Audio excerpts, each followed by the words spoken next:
আসসালামু আলাইকুম। আমি বাসায় পৌঁছেছি, নিউ ইয়র্ক থেকে এসেছি। আমি কাহিল হয়ে আছি, বাসা গুছাতে গুছাতে বাসাটা জঙ্গল হয়েছিল। যাই হোক, যে কথা বলছিলাম যে অনেক তো ইন্টারভিউ নেওয়া হলো, আর যত কিছুই হলো, আমি যতটুকু, সবাই আমার একই প্রশ্ন জিজ্ঞেস করে যে এতদিন পরে আপনি কেন এটা জানালেন, এতদিন পরে কেন জানালেন। এতদিন পরে এই জন্য জানিয়েছি, এতদিন আমি জানতামই না যে এটা খুন হবে। আমি তো পোস্টমর্টমের রিপোর্টের উপর বিশ্বাস করে বারবার আত্মহত্যা আত্মহত্যা বলছি।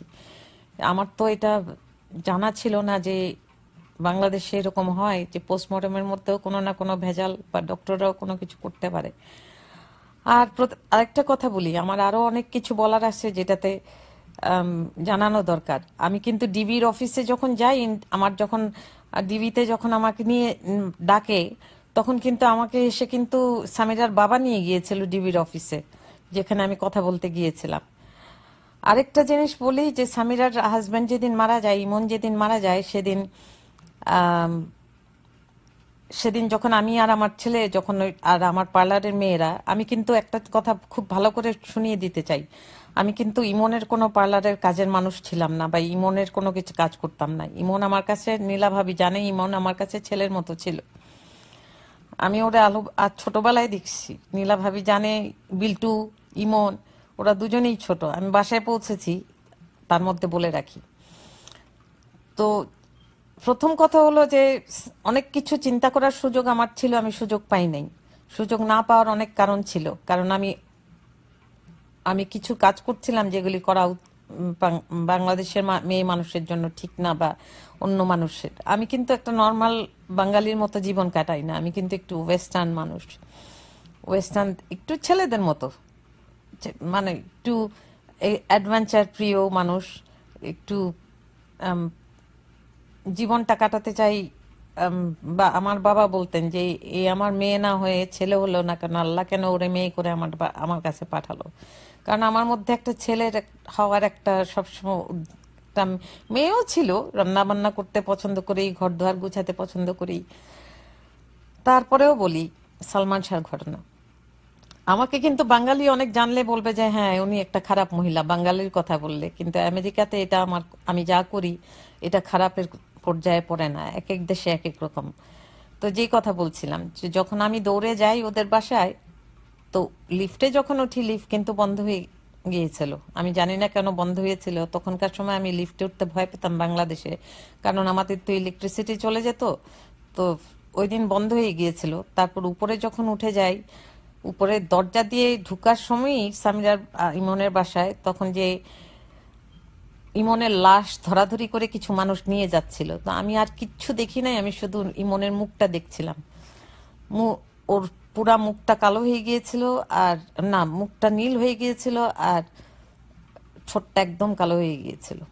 কিন্তু জিব্বা টিব্বা বের হতে আমি কিন্তু দেখিনি, আর খেয়ালও করি নাই এত। আর ভিতরে, বাসার ভিতরে ঢুকে প্রথমেই সামিরারে দেখলাম যে ডাইনিং টেবিলের পাশে, ডাইনিং টেবিল আর কিচেনের মাঝখানে ও বসে কান্না, আমারে দেখেই চিৎকার করে বললো যে রুবি আন্টি, ইমন মারা গেছে, ইমন মারা গেছে, ওর জিব্বা বের হয়ে গেছে। তা আমি তো একজন বিধবা ছিলাম, 19 বছরে বিধবা হয়েছি। তো আমার চোখে তখন ওকে বিধবাই মনে হয়েছে, আমার মতোই ওরকম মনে হয়েছে। যাই হোক, প্রথম কথা হলো যে আমার ছেলেকে কেন সামিরা একটা জিনিস দিল আমাকে না জানিয়ে, যেটা এই আমার ওদের বাসার থেকে আমার বাসার ছাদে ফেলা হলো। জিনিসটা যে কি ছিল, কত বড় ছিল, এটা নিয়ে আমার কোনো ধারণা নাই। আর আমার হাজবেন্ডের ব্যাপারে এখনো আমি কিছু জানি না। যা কিছু হয়েছে, ও আমেরিকা আসে 22 তারিখে, 6 তারিখে এই ঘটনা হয়। তো আমি ব্যস্ত ছিলাম ওকে বিদায় দেওয়ার জন্যই বেশিরভাগ, যে ও আমেরিকায় চলে আসবে। তো আমার জীবনের একটা আম, আমি হুমকি কোন রকম ফিল করেছি, জানি না এটা সত্যি কি মিথ্যা, যার জন্য আমি নিউ ইয়র্কে চলে গিয়েছিলাম।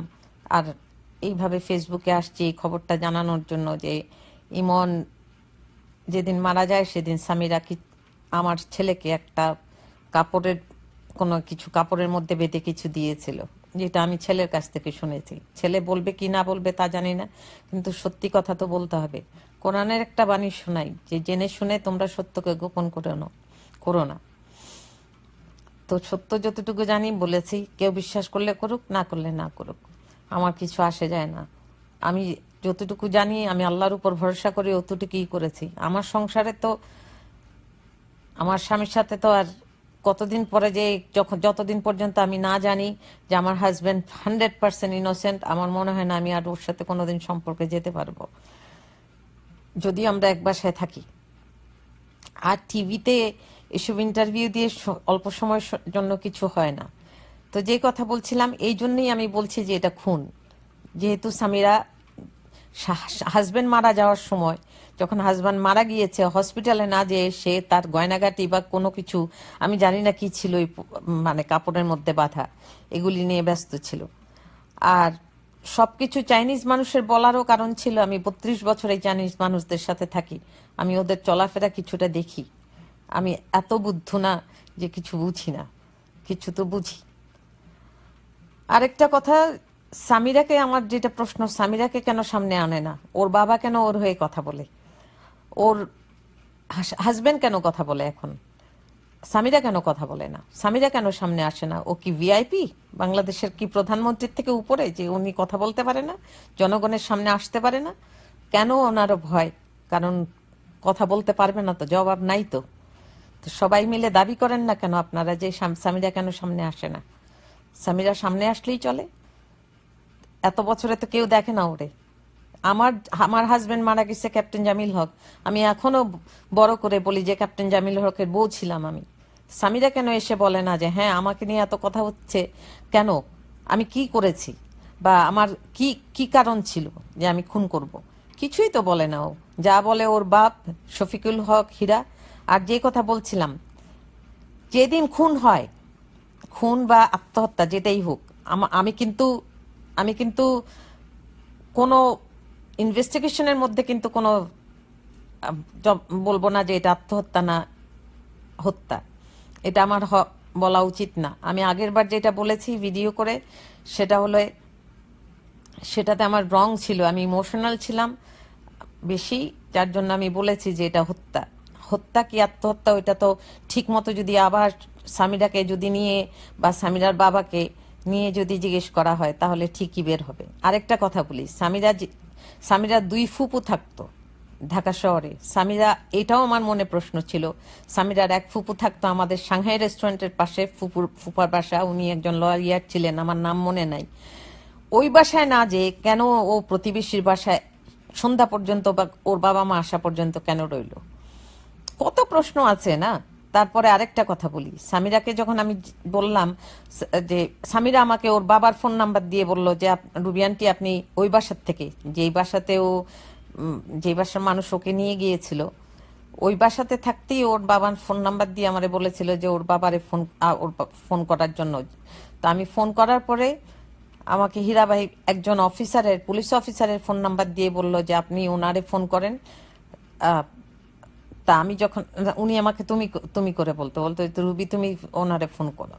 তো ফোন করার পরে ওই লোকরা আমি বললাম যে সামিরাকে কি আমি বাসায় নিয়ে যাব, আমার বাসায়? তখন ওই লোক বলল যে না না না না, এই কাজ করেন না আপনি, এই কাজ করলে আপনি ফেঁসে যাবেন। আমি তো, আমার হাজবেন্ড তো চায় নাই যে আমি সামিরাকে আমার বাসায় নিয়ে আসি, এই জন্য আমি আনতেও চাই নাই। আরো ঘটনা আছে, যখন সামিরা আমাকে হঠাৎ করে বলল যে আবুলের কাছে, আবুলটাকে আমি তাও জানতাম না, বলছে যে রুবি আন্টি ইমন একটা সুইসাইড নোট রেখে দিয়ে গেছে। আমি বলছি ওইটা কই? তুমি জানো যে এটার কত ইম্পর্টেন্ট জিনিস একটা, যে কেউ যদি আত্মহত্যা করে সুইসাইড নোট রেখে গেলে? তখন ও আমার যেই জবাব দিয়েছিল যে এটা আবুলের কাছে আছে। তো এইরকম কত কত জিনিস আমার মনে প্রশ্ন আছে, ছিল, এখনো আছে।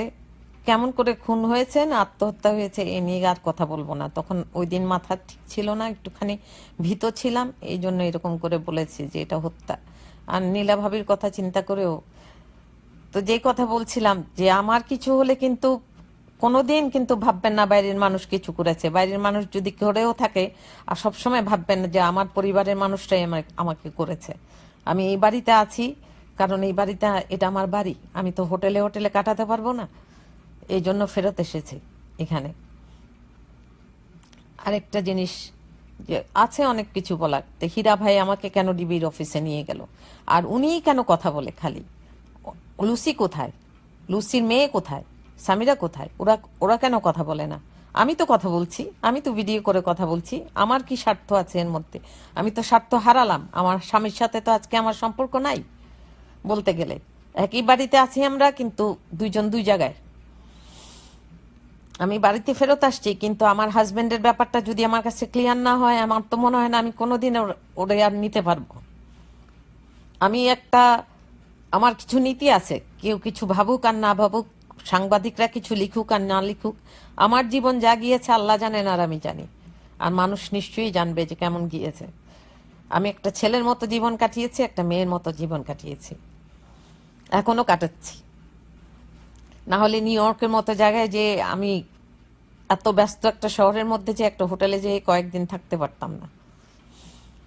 যাই হোক, কেউ আমাকে রিকোয়েস্ট করেছে যে আমি একটা ভিডিও করে আমার নিজের কথা বলি, এই জন্য লাইভ ভিডিও করে দিচ্ছি, যে যেন মানুষ জানে কিছুটা যে আমার অভিজ্ঞতা। আমি কিন্তু কোনো হত্যা বা আত্মহত্যার কোনো সাক্ষী ছিলাম না। আমি আমি কিছুই দেখি নাই, আমি শুধু ওখানে গেছি আর সামিরার কাণ্ড কারখানা দেখেছি। আরেকটা জিনিস বলি আপনাদের, যে সামিরা কিন্তু যা কিছু আমি জানি সব কিছু সামিরার মুখ থেকে শোনা। আমি কিন্তু বাইরের কোনো মানুষের মুখ থেকে কিছু শুনি নাই, সব আমি সামিরার মুখ থেকে শুনেই কিন্তু আত্মহত্যা আত্মহত্যা বলেছি।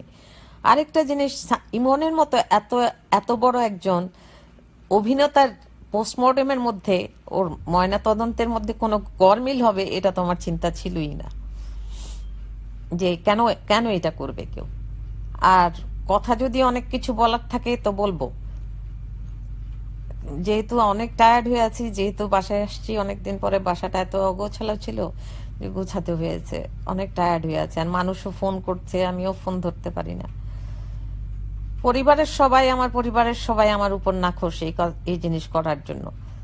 আমার কিছু করার নাই। আমার ছেলেও বলে যে আমি নাকি ঝামেলা নিয়ে আসিনি, যে ঝামেলা নিয়ে আসা যদি সত্যকে গোপন তো করতে চাই না, এই জন্য যে কোরআন শরীফে পড়েছি, জেনে শুনে তোমরা সত্যকে গোপন করো না। কোন সূরায় তা মনে নেই, অনেক কিছুই পড়ি। তো বয়স হয়েছে, অনেকে গালিগালাজও দেবে, কিছু কি, আমার তো মাথাও কাজ করে না এখন, যে গালিগালাজ অনেক করে মানুষ, না করলে না করুক, এই যা ইচ্ছা তা বলুক মানুষ, কিছু আসে যায় না। আমি তো আমার জীবন তো এমনিতেই আমি দাওয়ের মানে আল্লাহর উপরে, এটা আমার জন্য একটা বিরাট পরীক্ষা। ধৈর্য ধরতে হবে, অনেক ধৈর্য ধরতে হবে দেখার জন্য যে কি হয়। আমার জন্য এটা একটা বিরাট পরীক্ষা, এই পরীক্ষায় উত্তীর্ণ আমাকে হতেই হবে। পরকালের জন্য হলে, এই কালের জন্য নিলে তো সংসার খুব সুন্দর করে উপরের তলায় যে জামাইয়ের সাথে শুয়ে থাকতে পারতাম, যে কিছুই হয় নাই, কিন্তু এটা করতে মন চায় নাই, সায় দেয় নাই।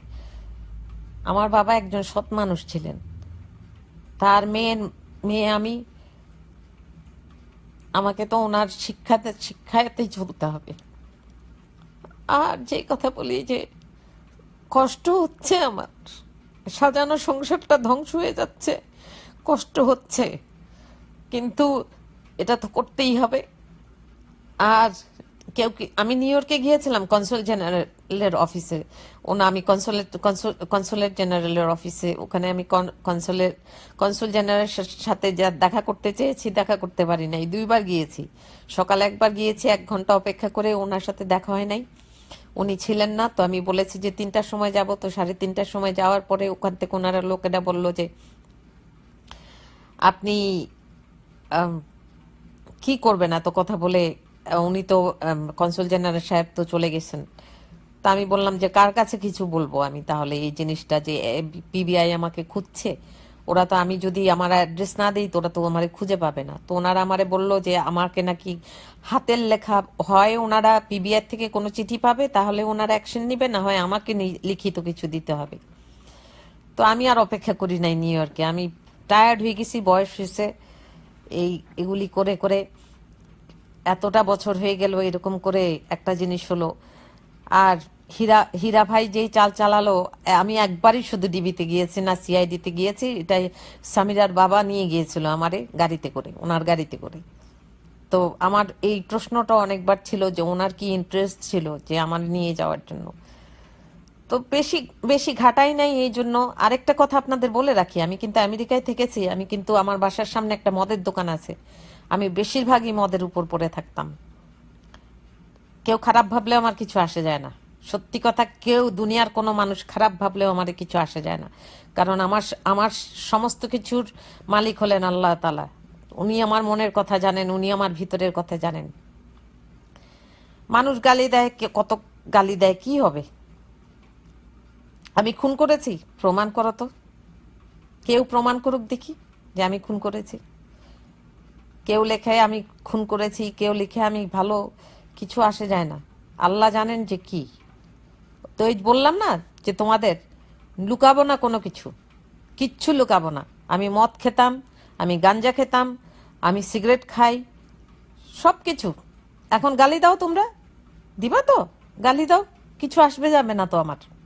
তোমরা দুনিয়ার সমস্ত মানুষ গালি দিলেও কি হবে? আমি কেন করেছি আল্লাহ জানেন, আমি কেন করেছি তা আল্লাহ জানেন। মানুষের কাছে আমার জবাব দেওয়ার কোনো দরকার নেই। আর বাংলাদেশের মানুষ আমারে কি ধরবে? আমারে যদি ধরতে চায় তো সে বিয়ে বিয়ে দিয়ে এসে ধরো, কারণ ওরা কথা বুঝবে, বাঙালি বুঝবে না। ওরা কথা বুঝবে, বাঙালি বুঝবে না। এখানে আমারে যদি FBI বা CID দিয়েও কোনোভাবে কথা বলা হয় আমি কি করেছি, ওটা ওনারা ঠিকই বুঝবে, বাঙালি বুঝবে না। এই জন্য দেশে যাওয়ার কোনোদিন ইচ্ছা হয় নাই, এখনো নাই।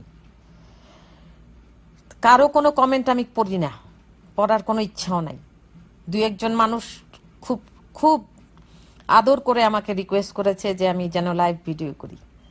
আমি ইমন ইমন সম্বন্ধে যা জানি তা বলেছি। ইমনকে আমি ছোটবেলায় দেখেছি কুমিল্লা শহরে, বিল্টুকেও দেখেছি, বিল্টুর আসল নাম আমি জানি না, নীলা ভাবিকে দেখেছি, ভাইকে দেখেছি। আমি ভাইকে কোনোদিন ভাই ছাড়া কথা বলি নাই। কে এই যে এই জিনিসগুলি লুকানোর জন্য না, এই জিনিসগুলি লুকানোর জন্যই মনে হয় যে আমি চুপ করেছিলাম, হয়তো যে আমি মদ খেতাম, আমি এই ছেলেদের মতো এইগুলি করতাম। যে আমার দুনিয়ার সমস্ত সমস্ত জিনিস করার আমার খুব ইচ্ছা ছিল, এখনো আছে, খারাপ হোক ভালো হোক সবকিছু। আমার স্বামী মারছে নাকি আমি জানি না, কেউ লিখলেও কোনো কিছু আসে যায় না। এখন আমি প্রমাণ চাই কোনো কিছু করার জন্য। আর রুবি খুনি বললে তো হবে না, প্রমাণ তো দেখান।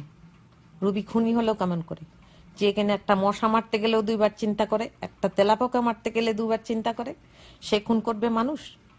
আরে মানুষ খুন করলে কি আমি ভালো থাকি? আজকে যেই পরীক্ষা দিচ্ছি আমি আল্লাহর কাছে, সেটার ফল তো আমি পরকালে পাবো ইনশাল্লাহ। এই ব্যাপারে তো আমি তো আমার বেহেস্তে যাওয়ার রাস্তা আমি তৈরি করে নিচ্ছি। যত খারাপ কাজই, যত খারাপ ভালো সবকিছুই আমি ট্রাই করে থাকি না কেন, আমি কিন্তু আমার রাস্তা তৈরি করে নিচ্ছি। এই দুনিয়ার উপর আমি কোনো কিছু করি না, না স্বামী সন্তান, কোনো কিছু না। আমার সবচেয়ে আগে হলো আল্লাহ, আমি ওনার উপরেই বেঁচে আছি। কেউ বিশ্বাস করুক আর না করুক, আমি করি। আর কথা বলার আর কিছু নাই, এই বললাম। কেউ মানুক মানুক, না মানুক না মানুক, এইসব সাংবাদিকদের কথা আমার আর হবে না। আমি সোজা সাপটা কথার মানুষ, লেখালেখির মধ্যেও আমি যাই না বেশিরভাগ। লিখতে গেলে আমার ইংলিশেই বেশি লিখতে হয়। আর লুকানোর কি আছে? সবাই এই জিনিসটা লুকাচ্ছে, কি লুকাচ্ছি এখানে? যা ঘটনা হয়েছে তা বারবার বলছি। হ্যাঁ, ঘটনা লুকাচ্ছি, লুকানোর কিছু নাই। দুইটা ঘটনা আছে এর মধ্যে। সামিরাকে সামিরার হাজবেন্ড দুইবার মেরেছে। একবার মেরেছে কাজের লোকের শাড়ি দেওয়ার জন্য। ও নীলা ভাবি একটা শাড়ি দিয়েছিল সামিরাকে, সেই শাড়িটা কাজের লোককে দিয়েছে, এই জন্য ইমন ওকে মেরেছিল। এটা কিন্তু আমার মুখের কথা না, এটা সামিরার কথা। সামিরা আমাকে ডেকে নিয়ে এই কথা বলেছিল। আরেকবার একটা মিটিং হয়েছিল মারা নিয়ে, ওইটা সামিরার চরিত্র নিয়ে মেরেছিল, চরিত্র খারাপ ছিল এই কথা নিয়ে। কিছু কিছু পরিচালক ওইখানে ছিল ওই মিটিং এর মধ্যে। নীলা ভাবি ছিল, ভাই ছিলেন, মানে নীলা ভাবির হাজবেন্ড ইমনের বাবা, আর লুসি ছিল। লুসি মানে সামিরার মা, সামিরার বাবা ছিল না। আর ওখানে আমার মনে আছে যে জেনারেল শওকত ছিলেন ওখানে। আর কিছু পরিচালক ছিলেন, ছবির পরিচালক ছিলেন, আমি তো আর ওদের চিনতাম না। তো ওই দিনের ঘটনা আমার মনে আছে, মাসটা ছিল অক্টোবর মাস। মনে আছে এই জন্য যে আমার ননাস ইন্ডিয়া থেকে বেড়াতে আসার কথা ছিল আমার বাসায়, তো আমি খুব ব্যস্ত ছিলাম যে আমার ননাস বেড়াতে আসবে, আমাদের আত্মীয় স্বজন সবকিছু নিয়ে, সবারই নিয়ে রান্না বান্নাতে, মানে বাজার টাজার এগুলিতে ব্যস্ত ছিলাম। তো আমার হাজবেন্ডকে কিন্তু এখনো দোষ দিবেন না। আমি যেই কথা বলেছি এটা আমার জানের ভয় ছিল দেখি, আমি ভিডিও করার পরে তারপর যে আমি আর জানের ভয়ের করি নাই। আর ভিডিওটা কিন্তু আমি ফেসবুকে পোস্ট করেছি মানুষের জন্য না, আমি এটা নীলাভাবির জন্য একটা মেসেজ ছিল। আমি মানুষের কথা মানুষের কিন্তু বলি নাই, আমি বারবার বলছি নীলাভাবি নীলাভাবি কিছু করেন, বা সমস্ত মেসেজটাই ছিল নীলাভাবির জন্য। এইসব ভাইরাল টাইরালে আমি সব বিশ্বাস করি না। কি ভাইরাল হলো কি হলো না হলো, যখন পোস্ট করেছি ভাইরালের জন্য না, জাস্ট নীলাভাবির খবরটা জানানোর জন্য যে এখানে এটা আত্মহত্যা নাও হতে পারে, এটা খুন হতে পারে। আমার মুখ দিয়ে অন্যর কথা বের হয়ে গেছে। যাই হোক, কে কি মনে করলো আমার কিছু আসে যায় না। আসতো যেত যদি, তাহলে জামাইয়ের সাথে এই টক্কর নিতাম না। এরকম কয়টা মেয়ে এরকম করে আমার মতো? এই কথাটা বলেন যে এই বুড়া বয়সে যে আমি জামাই ছাড়বো, মাথা খারাপ? জামাই ছাড়লে আমার জামাই আমার ডিভোর্স দেখ। আমি তো আজকে বলেছি ওকে যে কি জন্য একসাথে, যদি ভালোবাসা যদি না থাকে, থাকা কি জন্য একসাথে, এই জিনিসটা অনেক কিছুই কথা হয়েছে, কিন্তু ইমনের মৃত্যু নিয়ে কোনো কথা হয় নাই। সামিরার নিয়ে কথা হয়েছে, ফোনে মানুষ ফোন করেছে, ও কথা শুনেছে। তো আমার লুকানোর আর কিছু নাই। রুবি সব খারাপ কাজই করেছে, খুন করে নাই, খুন করার সাহস আমার নাই। আর বারবার কে জিজ্ঞেস করে কেন মানুষ যে আমি চুল ছোট করছি, চুল আশ্রাই না আমি, চুল আশ্রাতে আমার পছন্দ না, আমার সময় নাই। আমেরিকাতে সময় নাই, চাকরি করে বাসা গুছিয়ে বাজার করে রান্না বান্না করে কাপড় চোপড় ধুয়ে আমাদের সময় নাই, চুল বাঁধার সময় নাই। বুঝতে পেরেছেন? আর যেখানে আমি বাবুর্চির কাজ করি, তো আর একটা কথা বলি, কুক বলি নাই, শেফ বলি নাই, বলছি বাবুর্চি বাংলায়। ইংলিশে কিন্তু আমি কথা বলতে পারি, খুব ভালো ইংলিশ বলতে পারি, আপনাদের সাথে ইংলিশেও কথা বলতে পারি, কিন্তু বলবো না, বাঙালি তো।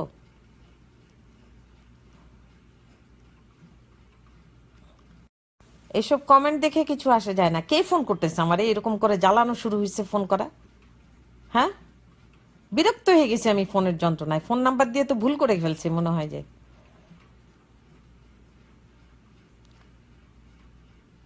বারবার বলছি এক কথা, যে যেটা বিশ্বাস করেন কিছু আসে যায় না। যদি FBI CID নিয়ে আসেন কথা বলবো, তারপর বাঙালির সাথে কথা বলবো না। বাঙালি বুঝে না, বাঙালি বুঝে না কথা। বাঙালি যদি কথা বুঝতো তাহলে 21 বছরে এইটা ঝুলে থাকতো না। বুঝতে পেরেছেন? ফোন করা বন্ধ করো তো বাবারা, আমি ফোনেই করতেছি, ফোন করা বন্ধ করো। তো ভিডিও করে দিলাম, যা হলো হলো। ঘটনা আরো আছে, হীরা ভাইরে জিজ্ঞেস করেন আর সামিরারে নিয়ে জিজ্ঞেস করেন। আমারে আমারে জিজ্ঞেস করে তো কোনো লাভ নাই। সামিরারে জিজ্ঞেস করেন, লুসিরে নিয়ে যান, হীরা ভাইরে দিয়ে কথা বলান কেন কেন? হ্যাঁ, বারবার যেই সত্য কথা বলতে চায় সেই খুনি, যে সত্য কথা বলতে চায়। আর বারবার আমার স্বামী মারছে, আমি একটা মুখ দিয়ে কথা বলে ফেলছি, আমার স্বামীর প্রমাণটা আমি পেয়ে নেই, তারপর আপনাদের দেখাবো যে স্বামী মারছে নাকি। বাংলায় কথা বলি তো, ইংলিশে কথা বললে তো আরো চলে যাবেন। মজা লাগে না? না, আমি কোন দেশি? আমি মানুষের দেশি, আমি এই এই দুনিয়ার দেশি। কোনো দেশ নাই আমার, আল্লাহ যেখানে রাখছে সেটাই আমার দেশ। মানুষ জিজ্ঞেস করে যে আমি কোন দেশি, আমি বাঙালিও না, আমি কোনো জাতি না, আমি হলাম মানুষ জাতি। কেউ বিশ্বাস করুক আর না করুক, আমি থোড়াই ভদ্র দেখছেন, অভদ্রতাও দেখেন। ভদ্রভাবে বলছি, বুঝেন নাই।